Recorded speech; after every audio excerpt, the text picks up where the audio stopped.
Hello friends, good afternoon. Anurag this side. आज का video बहुत इंपॉर्टेंट है। आप सभी को पता है कि मैं जब भी कुछ वीडियो पोस्ट करता हूं तो मेरी कोशिश ये होती है कि कुछ मीनिंगफुल, जहां से एज अ ट्रेडर आपको कुछ वैल्यू मिल पाए, मैं तभी वीडियो पोस्ट करता हूं। तो स्टार्ट करते हैं। ये वीडियो मैं बना रहा हूँ स्पेशली निफ्टी के लिए। निफ्टी में अभी एक बहुत अच्छी ट्रेडिंग अपॉर्चुनिटी जो है वो बन रही है। देखिए, 3 चीज़ें मैं आपके साथ में डिस्कस करूँगा। 3 चीज़ें हैं जो मुझे ये इंडिकेट करती हैं कि मार्केट में एक बेयरिश मूव आना चाहिए अब यहाँ से, ठीक है?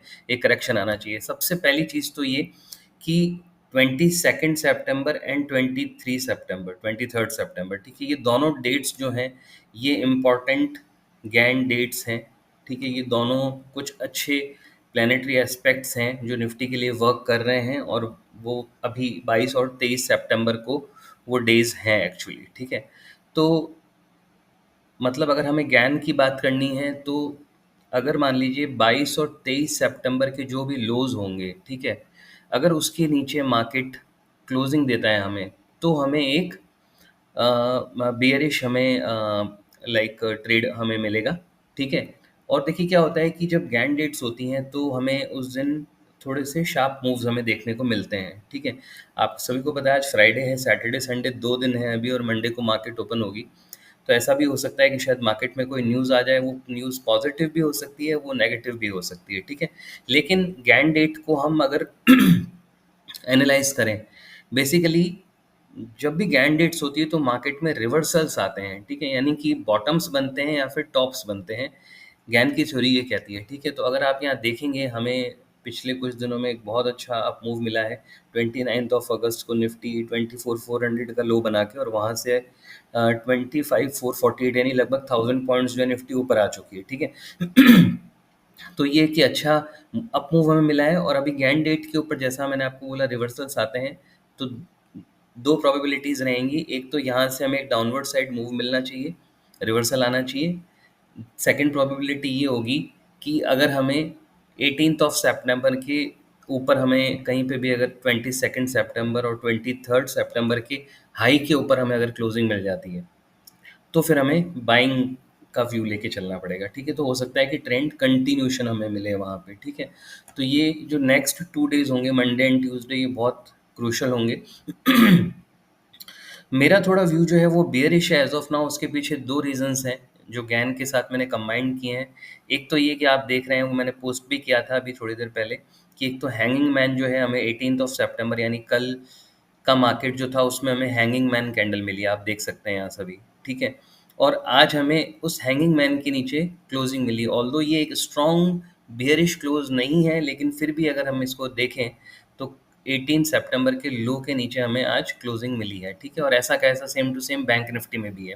ऑल्दो बैंक निफ्टी की गैन डेट सेम नहीं होती है, निफ्टी और बैंक निफ्टी दोनों की गैन डेट्स अलग हैं, लेकिन बैंक निफ्टी में भी कल जो है हैंगिंग मैन का पैटर्न बना था और आज हमें उसके नीचे क्लोजिंग मिल चुकी है। तो अगर हम hanging man candle stick pattern को कंसीडर करें तो एक बेरिश मूव यहाँ पे बनता है, ठीक है?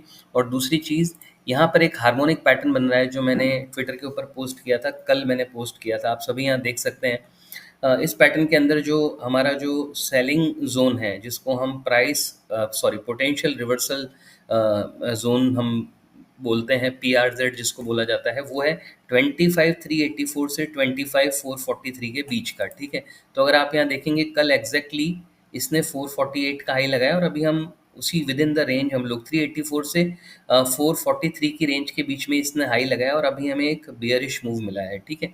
तो अगर मैं कैंडल स्टिक पैटर्न प्लस जो हार्मोनिक पैटर्न्स हैं, उनको अगर दोनों को मैं कंबाइन करूं, और उसी के साथ साथ 22 सितंबर एंड 23 सितंबर गैन डेट, जिसमें हम यूजुअली मानते हैं कि रिवर्सल्स आते हैं, तो इन सारी चीज़ों को कंबाइन करने के बाद मुझे लगता है कि हमें एक अच्छा बियरिश ट्रेड यहाँ पे मिल सकता है, ठीक है? मैंने अपना शॉर्ट का पोजीशन बना रखा है एज ऑफ नाउ। थोड़ा सा रिस्की है, रिस्की इसलिए क्योंकि अभी 2 दिन हैं, और अभी आजकल आप सभी को पता है कि एवरी डे कुछ ना कुछ न्यूज़ आ जाती है। कभी ट्रम्प का कुछ आ जाता है, कभी इंडियन गवर्नमेंट की साइड से कुछ आ जाता है, तो मार्केट में गैप अप गैप डाउन्स की पॉसिबिलिटीज़ बन जाती है। तो थोड़ा सा रिस्की है, लेकिन फिर भी चूंकि यहाँ पे बेयरिश पैटर्न्स मैं देख रहा हूँ, तो मैंने सेल का पोजीशन बना रखा है। तो 25,450 के ऊपर एक तो डे क्लोजिंग बेसिस के ऊपर मैंने एक ट्रेड डाला था इस हैंगिंग मैन पैटर्न के बेसिस के ऊपर, एंड साथ ही साथ हार्मोनिक पैटर्न भी जो है एक बियरिश हार्मोनिक यहाँ पर बन रही थी, तो उसके अकॉर्डिंग भी यहाँ पर सेल बन रही है। ठीक है फ्रेंड्स, तो आई होप कि मतलब मेरा व्यू आप सभी को क्लियर हो गया होगा। 22 सितंबर एंड 23 सितंबर यानी कि मंडे एंड ट्यूसडे, ये जो दोनों दिन हैं ये बहुत इंपॉर्टेंट रहेंगे, देखने लायक रहेंगे। आपको मैं अभी बता देता हूँ कि अगर 22 सितंबर और 23 सितंबर के जो भी हाई एंड लोज होंगे वो बहुत क्रूशल होंगे। यानी अगर 22 और 23 सितंबर के हाई के ऊपर अगर हमें निफ्टी में डे क्लोज मिलता है तो गैन एस्ट्रो के अकॉर्डिंग निफ्टी में बाय जनरेट हो जाएगी। और अगर हमें 22 सितंबर और 23 सितंबर के लोज के नीचे उसके आगे यानी उसी मतलब नेक्स्ट वीक में फ्रॉम वेडनेसडे अगर हमें कभी भी क्लोजिंग मिलती है 22 और 23 सितंबर के लो के नीचे, तो उसमें सेल एक्टिवेट हो जाएगा। आई होप कि आपको कोई कंफ्यूजन नहीं है किसी तरह का। फ्रेंड्स, मैं एक्चुअली में पिछले करीब 15 सालों से मैं स्टॉक मार्केट में हूँ, और 10 सालों से ज़्यादा मुझे हो गए हैं एक्टिवली, मतलब लाइक टेक्निकली एनालाइज करते हुए मार्केट को। तो अगर आप टेक्निकल एनालिसिस सीखना चाहते हैं तो आप मुझे डायरेक्ट मैसेज कर सकते हैं, ट्विटर पे भी कर सकते हैं, मेरे नंबर भी मैंने दे रखे हैं, उस पर भी आप मुझे व्हाट्सएप कर सकते हैं। ठीक है फ्रेंड्स, अगर आपको वीडियो अच्छा लगे तो प्लीज़ इसे लाइक ज़रूर कर दीजिएगा। चलिए मिलते हैं नेक्स्ट वीडियो में।